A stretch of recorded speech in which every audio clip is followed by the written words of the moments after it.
Dear friends, it gives me great pleasure to welcome you all to the fifth course in the Journalism and Mass Communication program. This course deals with an overview of Indian culture. Before we begin to discuss the subject of Indian culture, it is pertinent to understand why it should be important for students of mass communication and journalism to learn about culture and its relevance to the study of journalism and mass communication. With regard to the necessity for the students of mass communication to acquire knowledge about their culture, three reasons could be cited. First, they are required to interact with varied people, including foreigners, besides people from outside their place of residence or permanent living. And while interacting with such people, not only their individual personality but also the cultural ethos where they come from is revealed. Besides, for better performance in mass communication industry as mass communication or journalism professionals, the students as they start working must be acquainted with the social milieu of the area and its inhabitants. Secondly, nowadays the people belonging to the realm of art and culture are being increasingly involved in the promotion of a brand product. Zakir Hussain, incidentally, is the best example in this regard. Also, as a part of their professional duties, mass communication professionals might at some time or the other be required to see, preview or review cultural performances or meet and interview performers or achievers from the cultural field. Background knowledge about one's own cultural legacy, heritage and practices will surely equip the mass communication practitioners to do a better and a more professional job of a review or analysis. There was a time when general reporters or sub-editors were asked to deal with the assignments of drama or theatre review, film review, or the review of any other cultural program. Then came the time of freelancers or contributors from outside the newspaper or the media office. They were basically people related to the respective field who had the time at their disposal to not only view a performance but also write about it and send it to the media house. This practice continued for several years. In fact, it continues in some media houses even today. But mainly in mainstream media houses today, media houses prefer to have in-house capability in the form of reviewers or writers for tasks such as theatre or film review, culinary review, book reviews, and so on. It is quite common to find media houses having a film and theatre editor or a book review or literary editor and so on. This not only saves on the effort to look for an expert writer every time who can write exclusively for a publication, but it also takes care of personal likes and dislikes of the writer being reflected in the review. And of course, it is incumbent upon the media to also preserve and safeguard the country's composite culture from any encroachment and know what kind of a stand is required whenever an attack on the country's cultural ethos is suspected from anywhere. It must be understood that India has had a multicultural historical background with residents and invaders of different cultural backgrounds having left an imprint on local cultural practices. From Greek to Persian, French to Portuguese or British, Syrian to Tibetan or Chinese, All these and many more customs, cultural practices, languages, and rituals today find a reflection in the country's composite culture. Almost every state in India has a distinct and unique cultural ethos, and it is reflected not only in language but in eating habits, dressing habits, religious and family rituals, and expressions of all kinds. Indian culture, therefore, can be truly called a composite culture. In Indian context, a composite culture would mean the following: 1. Cohesion but not fusion, unity but not uniformity, reconciliation but not merger, agglomeration but not assimilation, and solidarity but not regimentation of the discrete segments of the populace. While stressing our common features and interests, we should also point out the beauty of our differences. To begin this discussion, let us first ask ourselves, what do we mean by culture? The answer is not simple, and it cannot be given in very simple terms either. Still, culture can broadly be said to be man's creative expression of the way he perceives and interprets reality, and his attempts at conceptual formulation at what is possible, what is beautiful, and what is better. These may find expression in the way people lead their daily lives, eat, celebrate, mourn, travel, interact with others, and entertain or enjoy. At a deeper level, this expression also comes through in religious thought, in philosophical reflections, in literature, through art, music, and architecture. Through these channels, man delves into his deeper self to understand his relationship with other men, with natural environment he lives in, and confronts as well as transcendental or ultimate reality, the questions of life and death. Culture, thus, is a very comprehensive term. As a category and concept, it designates a way of life and describes the way human beings think, feel, believe, and behave. As a psychological phenomena, culture is observable in behavior, both in its mental and overt patterns. As an analytical tool, it covers traits and complexes by which individuals in society and groups within a society adjust themselves to a larger environment. It would, however, be wrong to consider culture and civilization as synonymous. In popular parlance, the material aspects of culture, such as scientific and technological achievements, are regarded as civilization. Culture proper is left with non-material but higher achievements of group life. Civilization is the organization of society which creates the conditions of culture to grow and survive and to move on. Culture, then, is the product of such an organization. In other words, culture is the efflorescence of civilization. If we further refine the culture, we reach the realm of sublime spirit, where wisdom, born out of philosophy and science, religion and morals, art and literature, economy and polity reign supreme, and we get the quintessence of civilization, or the purest gem of culture.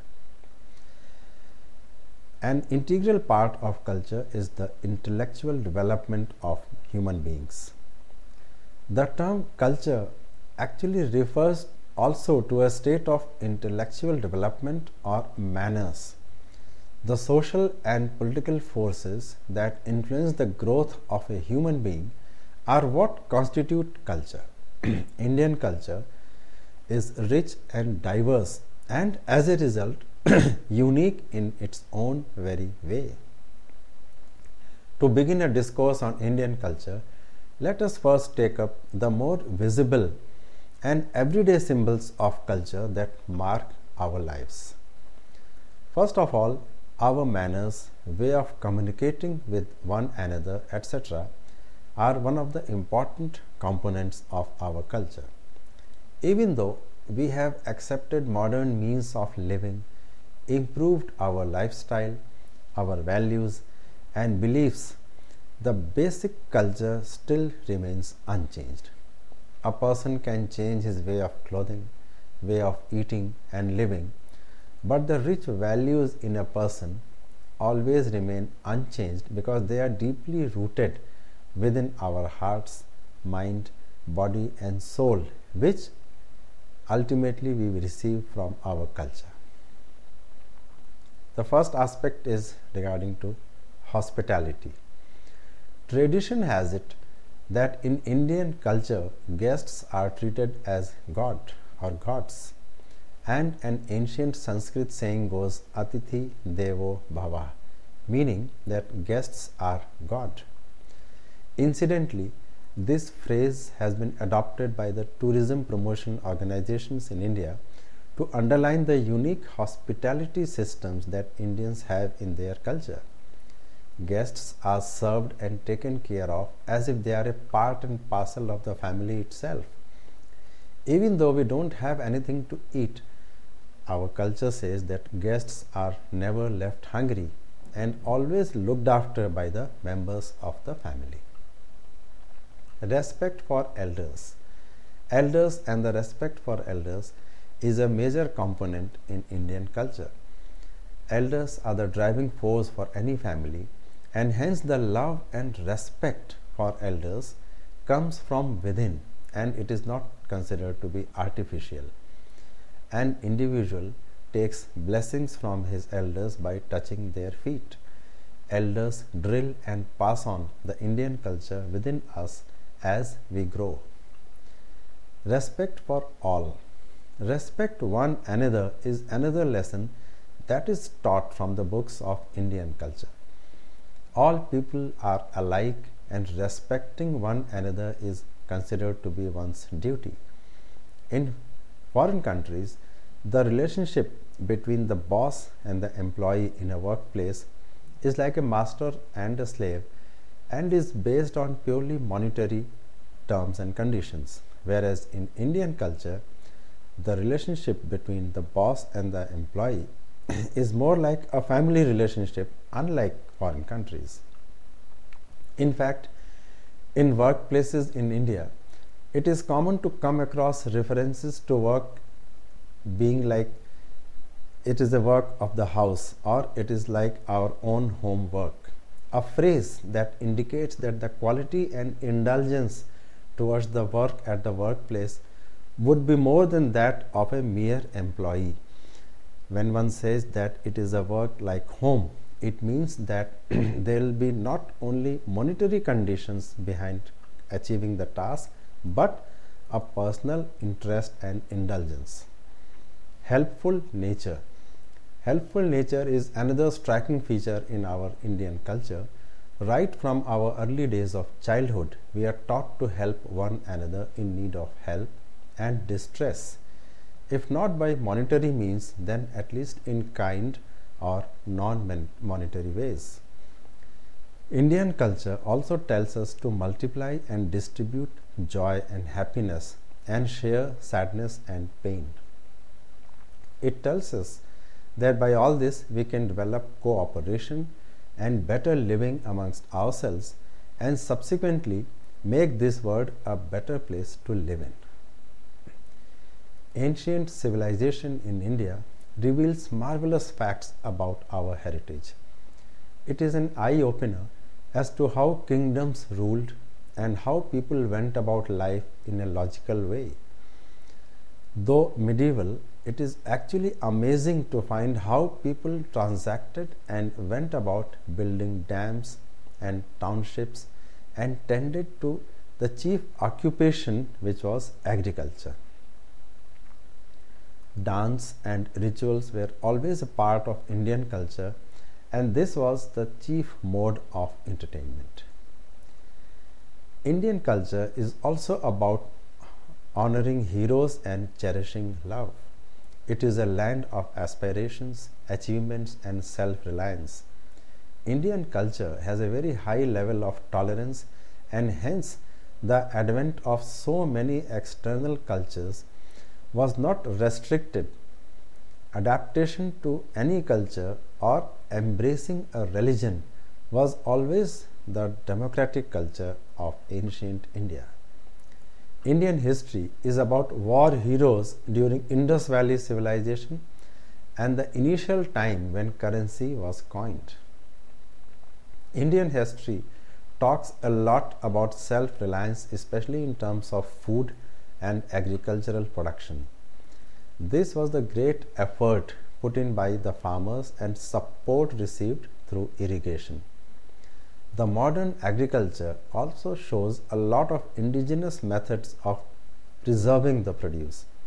The Chola dynasty, the great king emperor Ashoka, and the secular era of Emperor Akbar will always be green in our memory. Several books are written on the rich Indian culture wherein the saints preserved the Vedas and the ancient scriptures. There are shlokas and mantras, that is, chants that can evoke positive energy and revoke enthusiasm in life.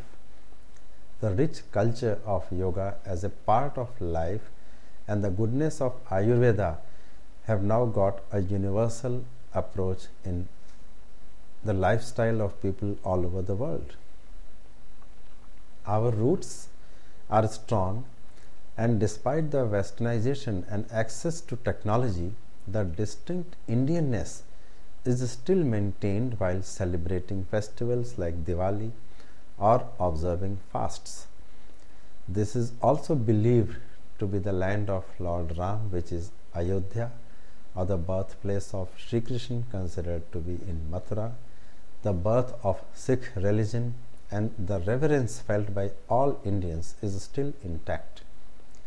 Indians are extremely secular by nature, and especially in big cities and metros, there is a seamless blending of Indians during festivals such as Christmas or Eid. So now let's come to the next aspect of Indian culture, that is attires or dressing up in Indian culture.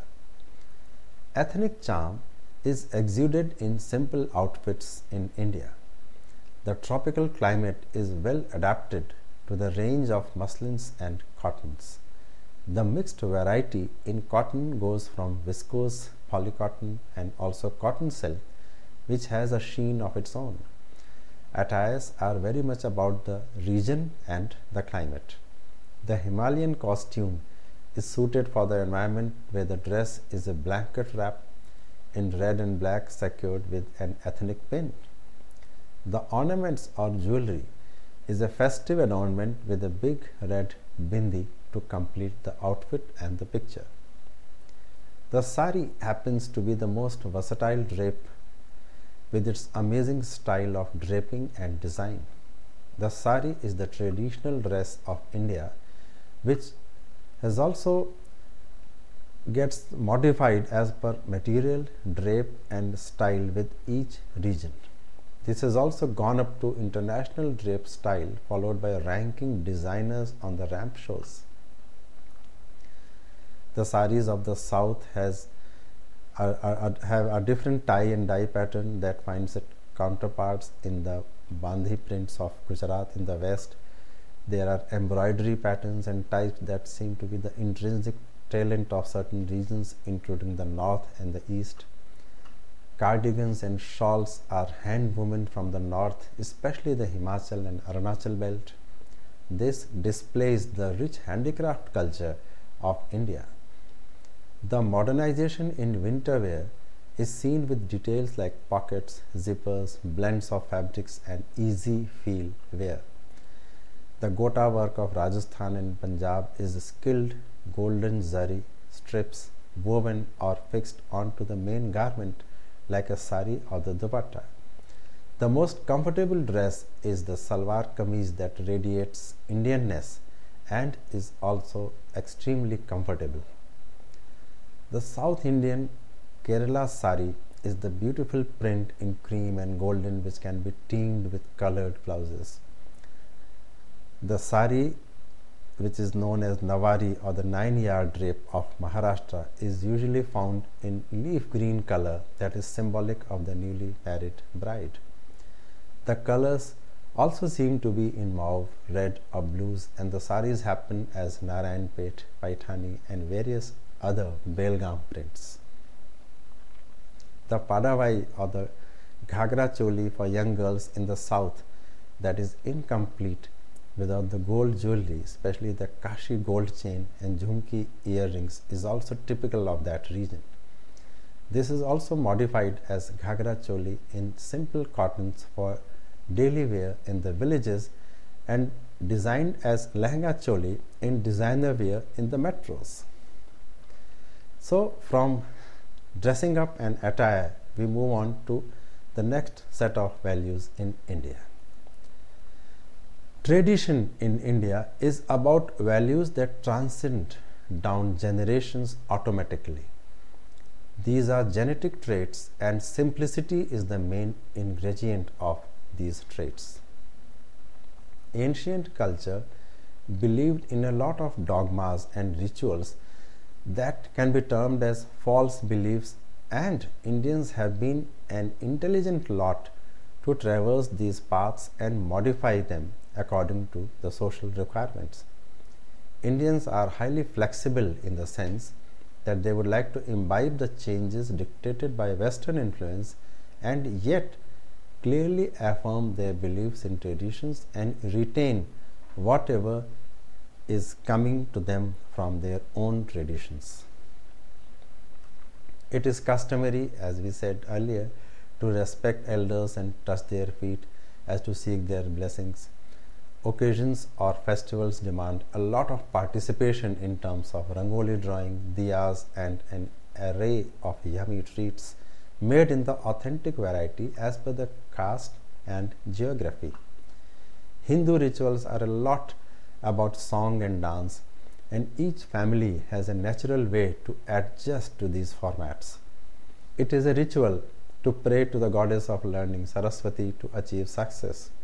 Similarly, business people always insist on drawing the holy symbols which mark prosperity and worship the goddess of wealth. With the advent of technology and women's emancipation, there is a trend to mingle free with the Western concepts of dress, belief, work, and also get into a secular concept. But one can still feel a very distinct Indianness, and most of our brethren abroad miss their homeland. Indians all over the world are known for their hospitality and the high level of tolerance, and their adaptation power is high, and hence they are able to scale heights in the international arena. Putting oneself on the global map, Indians are seeking new vistas of communicating their beliefs and tradition. The gift of health and well-being through yoga and meditation are a great source coming from the Vedas in the rich Hindu tradition, which has actually benefited the entire world. The values in India are about living life with zest and observing the belief that there is one God prevailing despite so many religions. Respecting elders, as we said, understanding cross-cultural traditions, free mingling to accommodate tolerance, staying interested in rural welfare are the values of India. The artifacts, cuisine, handicraft, attire, and lifestyle of the rural people are still followed and preserved by Indians across the states. In the family culture of India, a family is about joy and sharing. In India, the family culture is all about love and patience. A For example, a girl weds into a family and adjusts herself seamlessly to the rituals, routine, and cuisine of the in law's family. Of late, one can see a lot of love marriages, that is, cross border mingling, which is also being accepted by the elders in the family, although traditionally getting a marriage arranged was more like the traditional custom in all Indian families. Association with religious beliefs and sects is also followed by families, as many of them believe in a particular guru or a particular saint who guides them in the spiritual path. Families are also getting nuclear owing to independent lifestyle preferences and also the concept where both the husband and wife are working and both have demanding careers. This is quite common in metros where families are independent in their upbringing and yet love and respect the elders who reside separately. The earlier homes housed themselves together in very large families where one can actually see 3 or 4 generations put up together.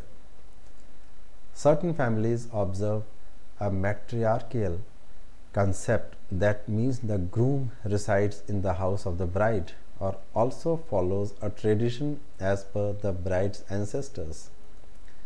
However, generally India is patriarchal in the sense that the children get the surname of the father and the wife changes her surname to follow that of the husband.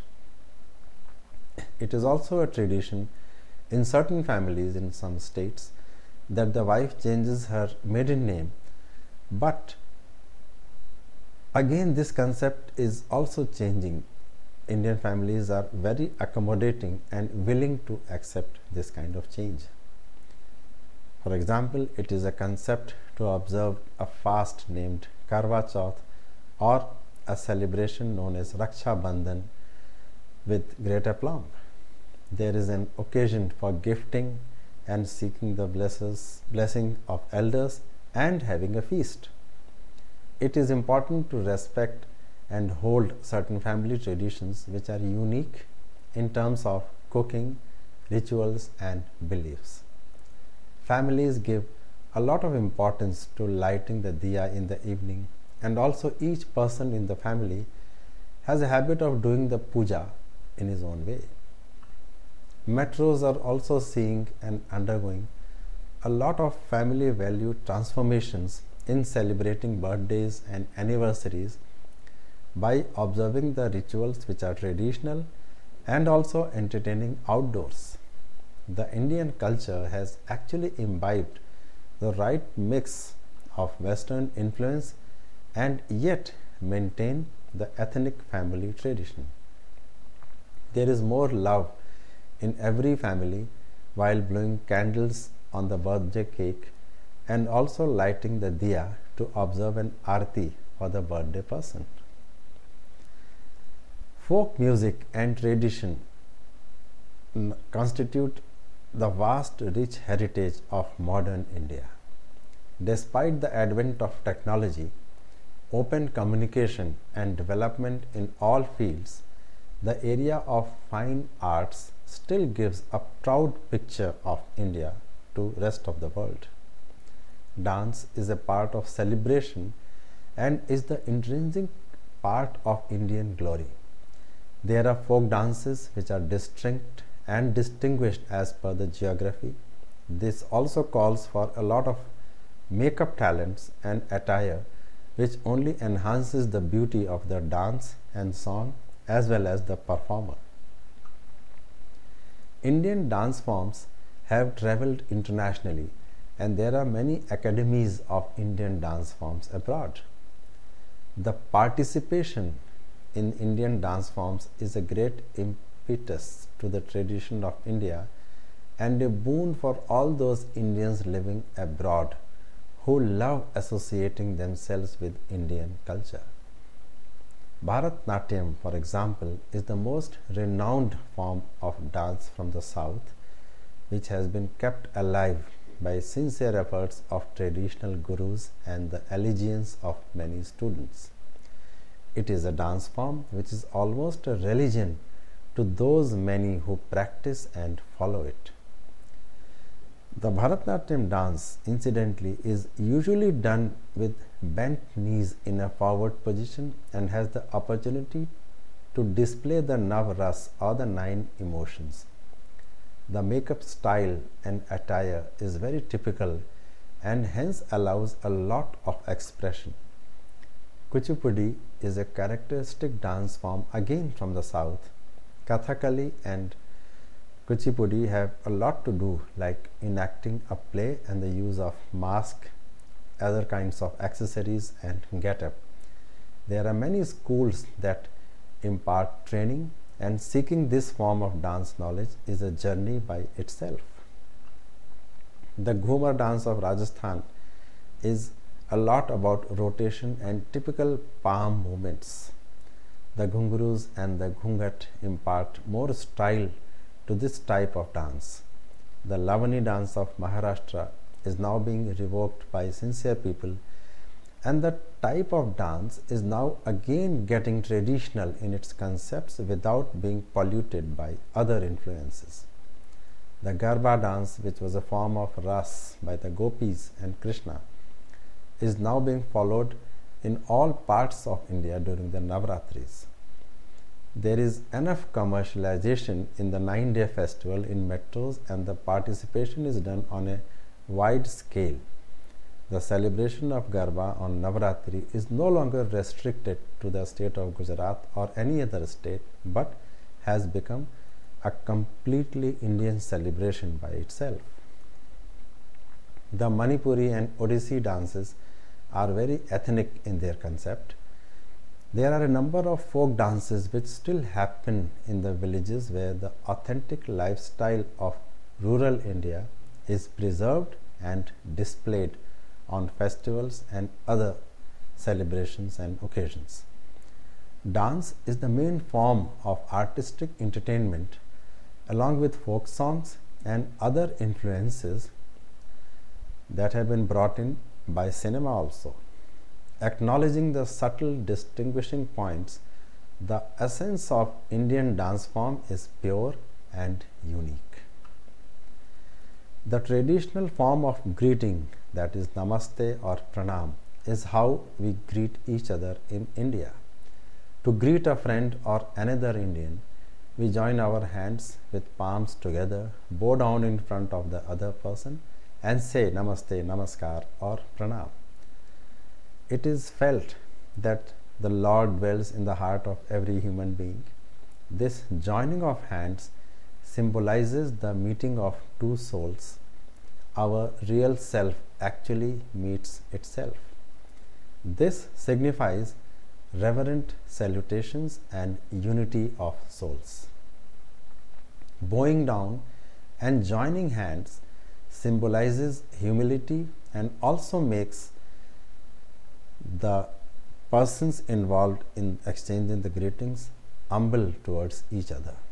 Thus, when we join our hands and say Namaste or Namaskar, we actually see the Lord in the other person and believe, I bow with deep respect to the all-loving, all-powerful and omnipresent Lord in you.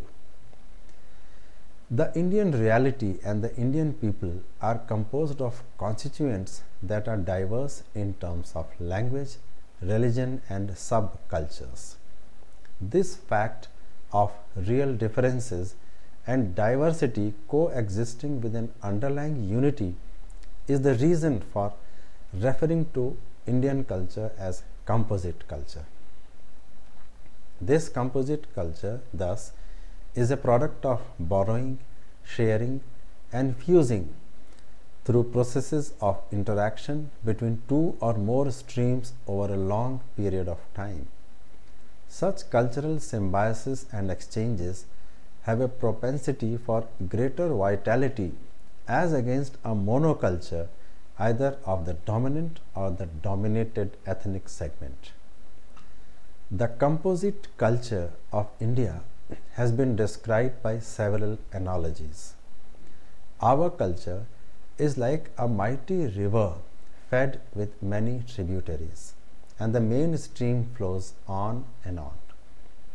The Hindustani expression for this kind of fusion is Ganga Jamuna culture or the Ganga Jamuni culture, which comes from this concept of unity between East and West, North and South, and so on.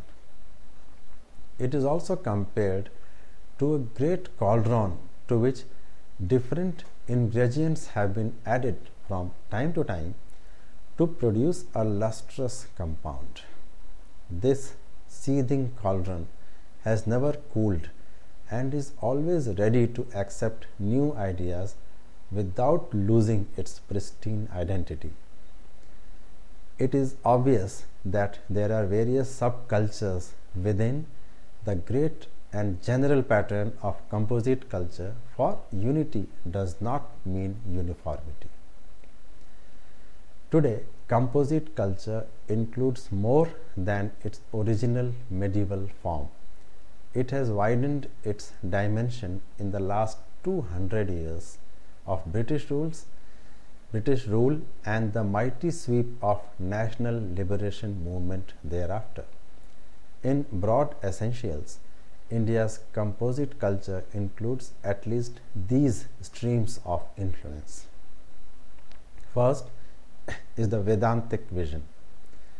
This Vedantic vision is imbued with a sense of tolerance and respect for the many paths to truth, and the essence of the philosophy of the Bhagavad Gita, that salvation is through action or karma, and action is duty well done without expectation of rewards or result.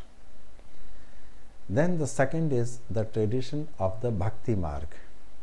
In this tradition, the emphasis is on love or pure devotion as the axial principle of life.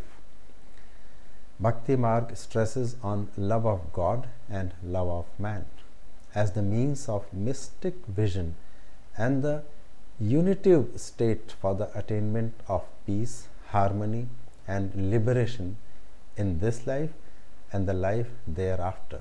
Bhakti or devotion bordering on love was considered to be the means to attain peace and unity with the Creator. The humanist concept of Islam is the next parameter. This includes fraternity of human beings, justice as the growing principle of social ethics, charity towards the have-nots, rejection of priesthood, simplicity of dogmas, monotheism, emphasis on the beneficent, that is Rahman, and merciful, that is Rahim, attributes of God the Creator, with implications for mercy and beneficence towards the creatures of God in fulfillment of obligations towards humanity. Then there was the message of Sulh-e-Kul or the Sufi Silsila. The Muslim Sufi saints became popular heroes as the charismatic focus of human charity, fraternization of different communities, upholders of the rights of man, and dissenters against the tyranny of the Muslim rulers and the Muslim feudal aristocracy. Their monasteries or khanqahs provided refuge to the wretched, the miserable, the downtrodden, and the disinherited, irrespective of caste or creed. Then there was the elegance and ethos of the syncretic Indo-Muslim cultural values. These are manifested in social relations, professional ties, interpersonal dealings, etiquette of daily life marked by cultivated urbanity, gentility and restraint, deference towards elders, friendship with equals, concern for the younger, compassion towards dependence, etc., and refinements in taste, such as aesthetic and physical, in poetry, crafts, and loom, in matters sartorial and culinary, and above all, in household lifestyle. They were also the hallmarks of Ashok's Dhamma that came from the Buddhist way of life. Then came the cosmopolitanism of modern urban development. This sought to provide an incipient cultural form for the migrants from the ritual and the rural hinterland, as well as the increasing numbers in the city who were caught up in the vortex of change created by the introduction of the machine and the organized bureaucracy, followed by a secular law and Western scientific education imparted through the English language and a system of organized schools which functioned as per the prevailing English governance systems. Coupled with this, the rise of the Indian bourgeoisie and urban professional and proletariat working classes in cities like Calcutta, Bombay, Madras, Allahabad, and Kanpur, to name just a few of them between the 1850s and the 1950s, provided a different pattern of civic culture. In fact, this cosmopolitanism has had a very lasting impact on Indian culture in that it led the urban people to imbibe more and more of Western influences in their daily lives, which started from schooling to celebrating festivals to reading habits to the evolution of theatre and cinema, and also the work culture where working was not only for any kind of relationship, but there seeped in a sense of getting a compensation and return. Incidentally, this was also the period from 1850s to 1950s that industrialization that had started in Europe took root in Indian industrial cities also, and a lot of mills, factories, and manufacturing units were set up in most of the cities mentioned here and also elsewhere. Then came the heritage of the Indian national movement.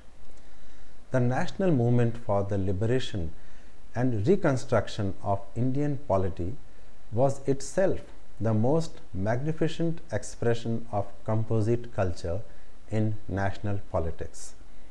It provided an all India platform for articulating the values inherent in composite culture. It drew sustenance from the heritage of cosmopolitan and composite culture, and in turn enriched it with contemporary and more relevant way of collective life like secular nationalism, democracy, equal rights, mutual respect for and tolerance of religions, languages, and regional variations, together with the promotion of science, technology, and a rationalist temper. It was the broadest based anti-colonial mass movement in history.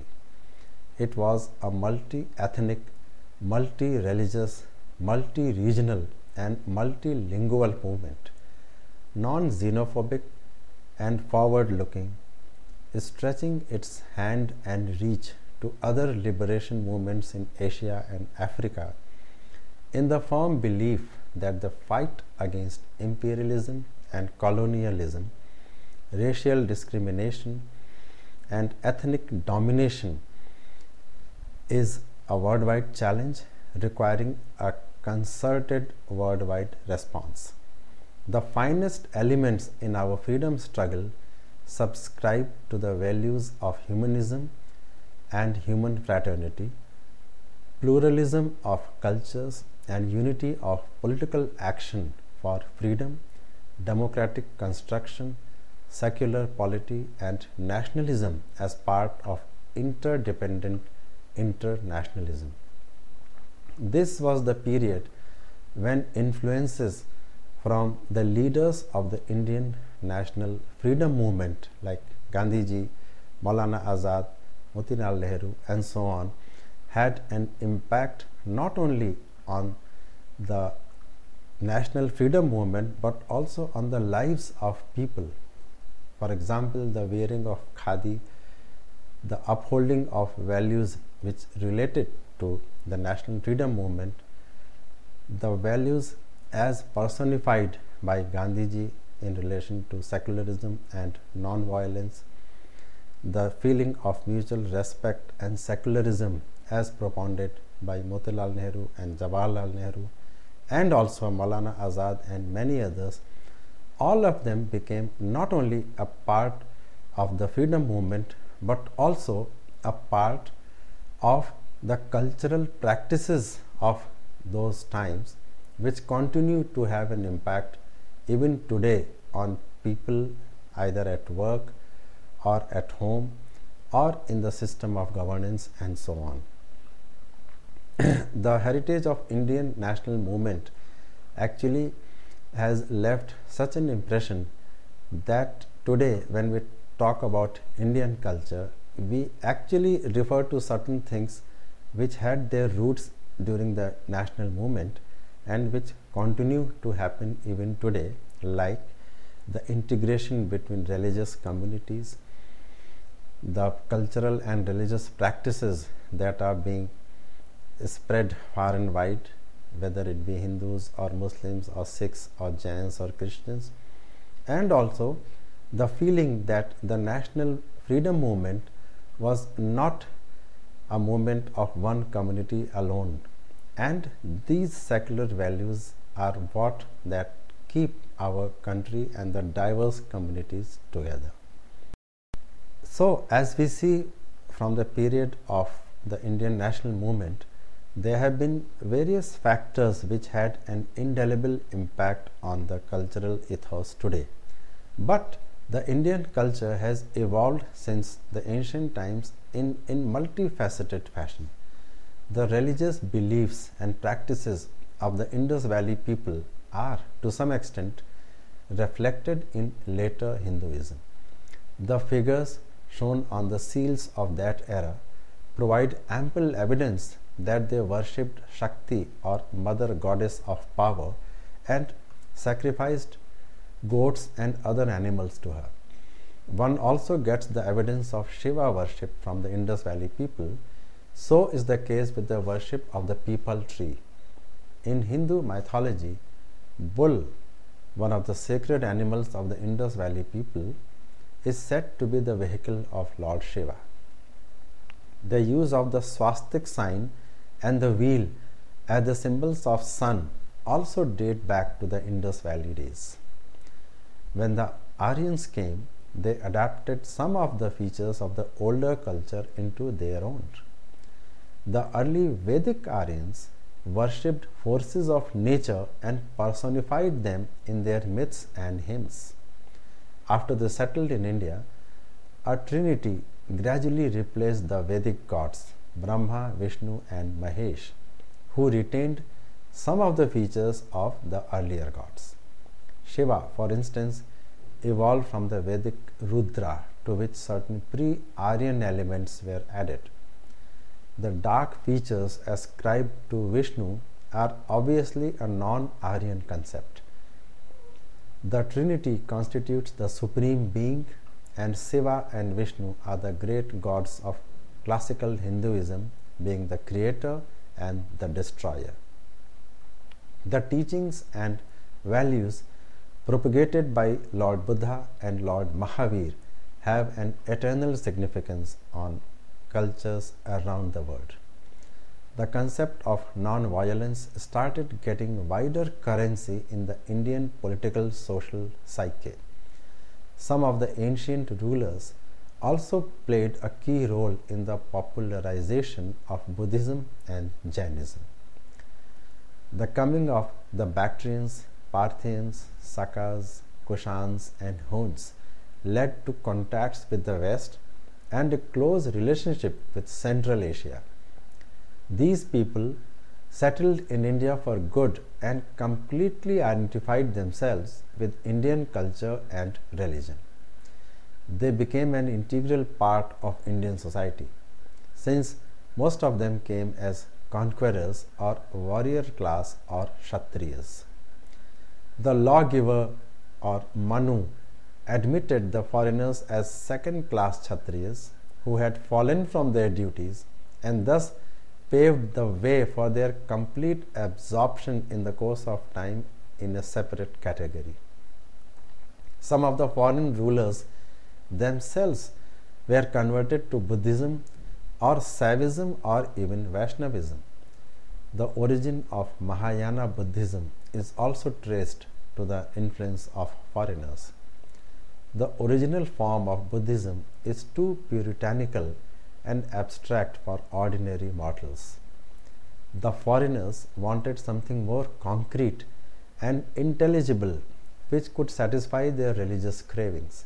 Hence, they developed Mahayana Buddhism, in which the image of Buddha came to be worshipped. When the Muslims came to India, even though the complete merger of the two religions did not take place, still they came close to each other in religious thought and other modes of outlook, leading to an almost complete fusion of the two cultures. In language and literature, in art and architecture, in music and painting, in dance and drama, in economic and political life, in social habits and customs. In short, in every walk of life, a near homogeneity was achieved between Hindu and Islamic cultures. Thus, a very typical Hindustani way of life evolved and came into existence. The Muslims evinced keen interest in the Upanishads, the Gita, the Vedanta, and the Yoga, and the Hindus were deeply influenced by the Islamic spirit of equality and brotherhood, by the simplicity of the Islamic rituals, and by its insistence on monotheism. Sometimes this led to the common worship of a Satya Peer or a true saint. The cross-fertilization of Islam and Hinduism led to the Bhakti and Sufi movements.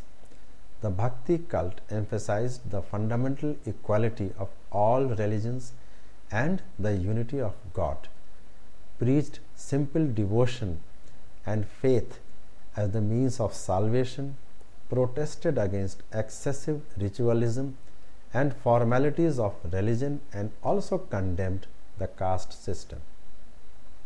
Sufism is a mystic cult popularly regarded as an offshoot of Islam, although many of its principles and practices are contrary to Islamic tenets. They were not particular about prayers and fasting, duties that are regarded as essential in Islam. They believed in a sort of pantheism known as Wahadat ul Wajud and in Sulh Kul, that is peace with all. Thus, the various peoples of India have contributed to the richness, depth and beauty of Indian culture. The Indus culture, the Aryan culture of the Vedic and the Upanishadic periods, the Dravidian culture from the south, the teachings and values of Lord Buddha and Lord Mahavir, its propagation by Ashoka, the contribution of the Mauryas and the Guptas, of the Mughals, as well as the Sikhs, the Christians and the Zoroastrians have all added to make the total Indian reality and to make the Indian culture what it was and what it is. At this point, we close the first discussion on the overview of Indian culture.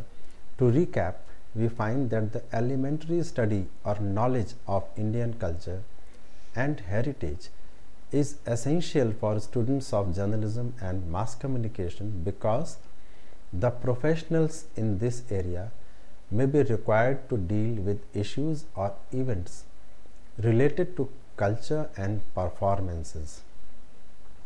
Also, they may be required to express their views on Indian culture in their interaction with foreigners. Indian culture is a composite one, with there being various symbols in everyday life that reflect our rich heritage and traditions. There have been several schools of art, sculpture, painting, theatre, music, and other performing arts that emanate from India's cultural traditions. These symbols are regarded with high esteem all over the world because of the richness of family values, mutual respect and respect for elders, celebration of life, and many other unique symbols. We shall continue the discussion on the elements of composite culture in our next interaction. Till then, my best wishes.